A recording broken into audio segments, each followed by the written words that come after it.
ಚುನಾವಣಾ ಆಯೋಗ ಮತದಾರರ ಪಟ್ಟಿ ಪರಿಷ್ಕರಣೆ ಮಾಡ್ತಿದೆ. ಇದೇ ಹೊತ್ತಲ್ಲೇ ಡಿಕೆ ಶಿವಕುಮಾರ್ ಸರ್ಕಾರ ಗ್ಯಾರಂಟಿಗಳ ಪರಿಷ್ಕರಣೆಗೂ ಕೈ ಹಾಕಿದೆ. ಮೊದಲ ಹಂತದಲ್ಲಿ ಇವತ್ತಿನಿಂದ ಗೃಹ ಜ್ಯೋತಿ ಗ್ಯಾರಂಟಿ ಮರುಪರಿಶೀಲನೆಗೆ ಸರ್ಕಾರ ಮುಂದಾಗಿದೆ. ಇದರ ಹಿಂದಿರೋ ಕಾರಣ ಎಸ್ಐಆರ್. ನಿನ್ನೆಯಿಂದ ಕರ್ನಾಟಕದಲ್ಲಿ 5,54,00,000 ಮತದಾರರ ಪಟ್ಟಿ ಪರಿಷ್ಕರಣೆಯಾಗ್ತಿದೆ. ಮುಖ್ಯಮಂತ್ರಿಗಳ ಮನೆಯಿಂದಲೇ ಎಸ್ಐಆರ್ ಶುರು ಮಾಡಿತ್ತು ಚುನಾವಣಾ ಆಯೋಗ. ನಿನ್ನೆ ಒಂದೇ ದಿನ ರಾಜ್ಯದಲ್ಲಿ 12,48,000ಕ್ಕೂ ಹೆಚ್ಚು ಜನ ಎಸ್ಐಆರ್ಗೂ ಒಳಪಟ್ಟಿದ್ದಾರೆ. ಇದೇ ಹೊತ್ತಲ್ಲೇ ಸರ್ಕಾರದಿಂದ ಗೃಹ ಜ್ಯೋತಿ ಫಲಾನುಭವಿಗಳ ದಾಖಲೆಗಳ ಪರಿಶೀಲನೆಗೂ ಸರ್ಕಾರ ಆದೇಶ ಹೊರಡಿಸಿದೆ. ಇದರ ಹಿಂದಿರುವ ಲೆಕ್ಕಾಚಾರ ಎಸ್ಐಆರ್ನಲ್ಲಿ ಏನಾದರೂ ಲೋಪದೋಷಗಳು ಆಗ್ತಾ ಇದೆಯಾ ಅಂತ ಕಂಡುಹಿಡಿಯೋದು ಸರ್ಕಾರದ ಮೂಲ ಉದ್ದೇಶ.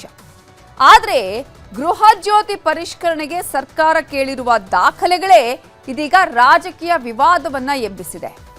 ಯಾಕಂತ ಹೇಳಿದ್ರೆ ಎರಡು ಕಡೆನೂ ಒಂದೇ ಥರದ ದಾಖಲೆ ಕೇಳಿದ್ದಾರೆ, ಒಂದೇ ಥರದ ನಿಯಮಗಳನ್ನು ಅಪ್ಲೈ ಮಾಡಿದ್ದಾರೆ. ಹಾಗಾದ್ರೆ ಎಸ್ಐಆರ್ಗೆ ದಾಖಲೆಗಳು ಏನೇನು ಬೇಕು, ಗೃಹ ಜ್ಯೋತಿಗೆ ಏನೆಲ್ಲ ದಾಖಲೆಗಳು ಬೇಕು ಅಂತ ನೋಡೋದಾದ್ರೆ ಎಸ್ಐಆರ್ಗೂ ಹಾಲಿ ವೋಟರ್ ಐಡಿ ಬೇಕು, ಗೃಹ ಜ್ಯೋತಿಗೂ ಕೂಡ ಹಾಲಿ ವೋಟರ್ ಐಡಿ ಬೇಕಾಗತ್ತೆ. ಅದೇ ರೀತಿಯಾಗಿ ಎಸ್ಐಆರ್ಗೆ ಜಾತಿ ಪ್ರಮಾಣ ಪತ್ರ ಕೊಡಬೇಕು. ಅದೇ ರೀತಿಯಾಗಿ ಗೃಹ ಜ್ಯೋತಿ ನಿಮಗೆ ಬೇಕು ಅಂತ ಹೇಳಿದ್ರೆ ಅಲ್ಲೂ ಕೂಡ ಕ್ಯಾಸ್ಟ್ ಸರ್ಟಿಫಿಕೇಟ್ ಅನ್ನ ನೀವು ಕೊಡಲೇಬೇಕಾಗತ್ತೆ. ಇನ್ನು ಎಸ್ಐಆರ್ಗೆ ಪ್ಯಾನ್ ಕಾರ್ಡ್ ಕಡ್ಡಾಯ ಆದರೆ ಗೃಹ ಜ್ಯೋತಿಗೂ ಕೂಡ ಪ್ಯಾನ್ ಕಾರ್ಡ್ ಕಡ್ಡಾಯ ಮಾಡಲಾಗಿದೆ. ಇನ್ನು ಎಸ್ಐಆರ್ಗೆ ಆಧಾರ್ ಕಾರ್ಡ್ ಕಡ್ಡಾಯ ಇಲ್ಲ. ಆದರೆ ಇಲ್ಲಿ ಗೃಹ ಜ್ಯೋತಿ ನಿಮಗೆ ಸಿಗಬೇಕು ಅಂತ ಹೇಳಿದ್ರೆ ಆಧಾರ್ ಕಾರ್ಡನ್ನ ಕಡ್ಡಾಯವಾಗಿ ನೀವು ಆ ದಾಖಲೆಯನ್ನ ಸಲ್ಲಿಸಲೇಬೇಕು. ಇನ್ನು ಎಸ್ಐಆರ್ ಅಲ್ಲಿ ಆಸ್ತಿಗಳಿದ್ರೆ ಅದರ ದಾಖಲೆಯನ್ನ ಕೊಡಬೇಕಾಗತ್ತೆ. ಗೃಹ ಜ್ಯೋತಿಗೆ ಅಂತ ಹೇಳಿ ಬಂದ್ರೆ ಆಸ್ತಿ ಮತ್ತು ಬಾಡಿಗೆಯ ಕರಾರನ್ನ ನೀವು ಮಾಡಬೇಕಾಗತ್ತೆ, ಇಲ್ಲಿ ಸಲ್ಲಿಕೆಯನ್ನ ಮಾಡಬೇಕಾಗತ್ತೆ. ಜೊತೆಗೆ ಎಸ್ಐಆರ್ಗೆ ರೇಷನ್ ಕಾರ್ಡ್ನ ಆಯ್ಕೆ ಇದೆ. ಆದರೆ ಇಲ್ಲಿ ಗೃಹ ಜ್ಯೋತಿಗೆ ರೇಷನ್ ಕಾರ್ಡ್ ಕಡ್ಡಾಯ ಮಾಡಲಾಗಿದೆ, ಕೊಡಲೇಬೇಕಾಗತ್ತೆ. ಇನ್ನು ಎಸ್ಐಆರ್ಗೆ ನೀವು ಪಾಸ್ಪೋರ್ಟ್ ಸೈಜನ್ನ ಫೋಟೋ ಕೊಡಬೇಕು. ಅದೇ ರೀತಿಯಾಗಿ ಗೃಹ ಜ್ಯೋತಿಯ ಫಲಾನುಭವಿಗಳು ಆಗಬೇಕು ಅಂದರೆ ಪಾಸ್ಪೋರ್ಟ್ ಸೈಜ್ ಫೋಟೋವನ್ನ ನೀಡಬೇಕಾಗಿದೆ. ಅದೇ ರೀತಿಯಾಗಿ ಮನೆ ಮನೆಗೆ BLOಗಳು ಬರ್ತಾರೆ. ಎಸ್ಐಆರ್ ದಾಖಲೆಗಳನ್ನು ನಿಮಗೆ ಗಮನಿಸಬೇಕು, ನೀವಲ್ಲಿ ಮಾಹಿತಿಯನ್ನು ಕೊಡಬೇಕು ಅಂತ ಹೇಳಿದರೆ ಅವರಿಗೆ ನೀವು ಮಾಹಿತಿಯನ್ನು ಕೊಡಬೇಕು. ಇಲ್ಲಿ ಗೃಹ ಜ್ಯೋತಿಯ ಫಲಾನುಭವಿಗಳಿಗೆ ಮನೆಗಳಿಗೆ ಮೀಟರ್ ರೀಡರ್ಸ್ ಬರ್ತಾರೆ, ಅವರು ಅಲ್ಲಿ ಮಾಹಿತಿಯನ್ನ ಪಡ್ಕೊಳ್ತಾರೆ. ಇನ್ನು ಎಸ್ಐಆರ್ಗೆ 30 ದಿನಗಳ ಸಮಯಾವಕಾಶ ಇದೆ. ಆದರೆ ಇಲ್ಲಿ ಗೃಹ ಜ್ಯೋತಿ ಪರಿಷ್ಕರಣೆಗೆ ಯಾವುದೇ ರೀತಿಯಾದಂತಹ ಟೈಮ್ ಫಿಕ್ಸ್ ಇಲ್ಲ ಅನ್ನೋದನ್ನ ಗಮನಿಸಬೇಕು. ಅದೇ ಕಾರಣಕ್ಕಾಗಿ ಇದು ಇದೀಗ ಒಂದು ರೀತಿಯಲ್ಲಿ ವಿವಾದದ ವಿಚಾರ ಆಗಿರುವಂಥದ್ದು. ಕೇಂದ್ರ ಚುನಾವಣಾ ಆಯೋಗ ಯಾವ್ಯಾವ ದಾಖಲೆಗಳನ್ನ ಎಸ್ಐಆರ್ಗೆ ಕೇಳಿದೆಯೋ ಅಷ್ಟೋ ದಾಖಲೆಗಳನ್ನ ಗೃಹ ಜ್ಯೋತಿ ಯೋಜನೆ ಪರಿಷ್ಕರಣೆಗೂ ಸರ್ಕಾರ ಕೇಳಿದೆ. ಇದಕ್ಕೆ ಮುಖ್ಯ ಕಾರಣನೂ ಇದೆ. ಆ ಕಾರಣಗಳನ್ನು ನೋಡ್ತಾ ಹೋಗೋದಾದ್ರೆ ಗ್ಯಾರಂಟಿಗೂ ಇದು ಅನ್ವಯ ಆಗುತ್ತೆ. ಎಸ್ಐಆರ್ಗೆ ಸಿದ್ಧಪಡಿಸಿದಂತಹ ದಾಖಲೆಗಳು ಜನರ ಹತ್ರ ಇರುತ್ತೆ. ಅದೇ ದಾಖಲೆಗಳನ್ನ ಗೃಹ ಜ್ಯೋತಿ ಪರಿಷ್ಕರಣೆಗೆ ಕೊಡಬೇಕಾಗತ್ತೆ, ಕಾರಣ ಸುಲಭವಾಗಿ ಸಿಗತ್ತೆ ಅನ್ನೋದು. ಎಸ್ಐಆರ್ನಿಂದ ಡಿಲೀಟ್ ಆದರೆ ಅದನ್ನ ಪತ್ತೆ ಮಾಡೋದಕ್ಕೆ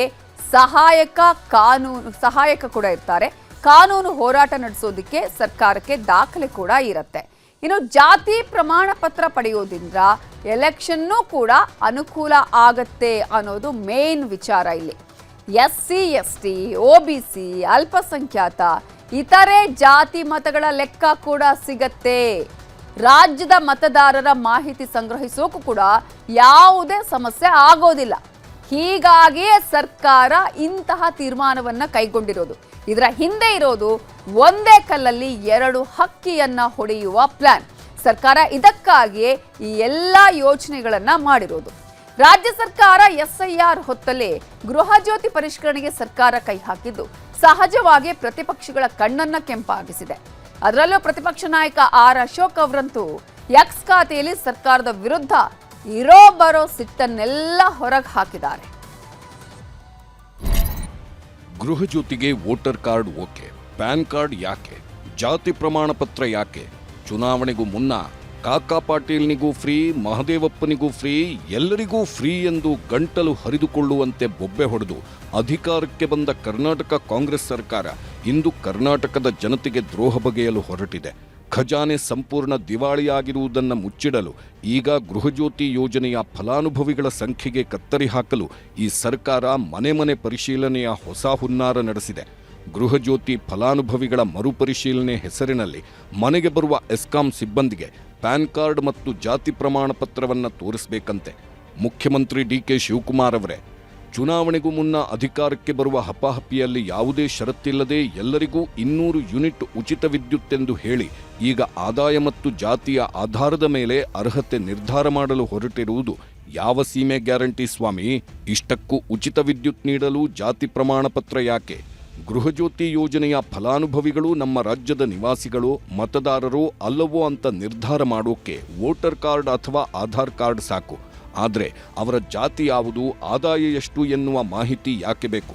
ಪ್ಯಾನ್ ಕಾರ್ಡ್ ಮತ್ತು ಜಾತಿ ಪ್ರಮಾಣ ಪತ್ರ ಕೇಳುವ ಮೂಲಕ ನೀವು ಯಾರನ್ನು ಯೋಜನೆಯಿಂದ ಹೊರದಬ್ಬಲು ಸ್ಕೆಚ್ ಹಾಕುತ್ತಿದ್ದೀರಿ? ಗ್ಯಾರಂಟಿಗಳನ್ನು ನಿಭಾಯಿಸಲು ಹಣವಿಲ್ಲದೆ ಒದ್ದಾಡುತ್ತಿರುವ ಈ ಲೂಟಿ ಸರ್ಕಾರ ಹೇಗಾದರೂ ಮಾಡಿ ಲಕ್ಷಾಂತರ ಬಡ ಹಾಗೂ ಮಧ್ಯಮ ವರ್ಗದ ಜನರನ್ನ ಗೃಹಜ್ಯೋತಿಯಿಂದ ವಂಚಿಸಲು ಈ ಯೂಟರ್ ನೀತಿಯನ್ನು ತಂದಿದೆ. ಬಡವರ ಹೊಟ್ಟೆಗೆ ಹೊಡೆಯುವ ಸುಳ್ಳು ಭರವಸೆಗಳ ಮೂಲಕ ಅಧಿಕಾರ ಹಿಡಿದು ಈಗ ಜನರನ್ನ ದಾಖಲೆಗಳ ಹೆಸರಿನಲ್ಲಿ ಸತಾಯಿಸುತ್ತಿರುವ ಈ ಜನವಿರೋಧಿ ಸರ್ಕಾರ ಜನರ ಹಕ್ಕನ್ನು ಕಸಿದುಕೊಳ್ಳಲು ನಾವು ಬಿಡುವುದಿಲ್ಲ.